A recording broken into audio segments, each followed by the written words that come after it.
All right, everybody. The final section that we are going to cover in the U.S. Constitution is the Article 3, Section 1.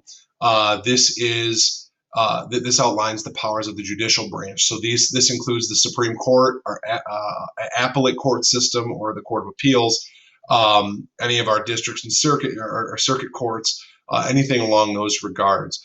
All right, and so this is an important thing to know in terms of social justice, because this is where the decisions are made for equality and things like that. So a Supreme Court, the United States Supreme Court is seated by a certain amount of judges. In our current world, it is 9. There are 9 Supreme Court justices. The judges are appointed by the president, and they do have lifelong terms in office. So, for instance, presidents look at the ability of a judge, look at the way they have ruled, and they make a recommendation. That recommendation gets approved by the House, by the congressional committees, and that a person can become a Supreme Court justice.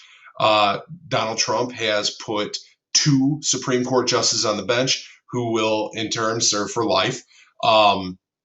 And the reason why this is important is it can have an effect on the way our laws get deciphered and the way they get decided, right? And things like that. So it is important to vote in all levels of government.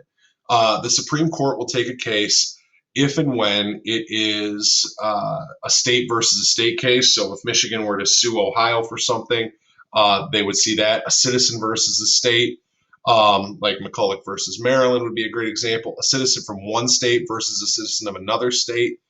The United States, versus other nations, in cases dealing with ambassadors, which are messengers for other nations. So the United States will oversee any of that stuff. Big picture stuff, issues between states, right? That's what the Supreme Court is overseeing. So if you, in terms of social justice, right, let's talk about the Miranda rights. This actually did make it all the way. It was Miranda versus Arizona.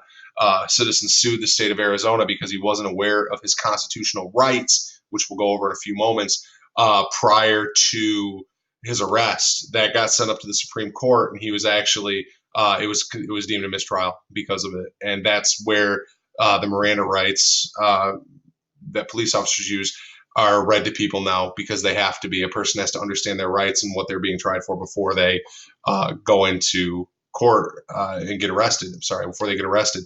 And that comes directly from the Supreme Court. So that is our overview of Article 3, which has to do with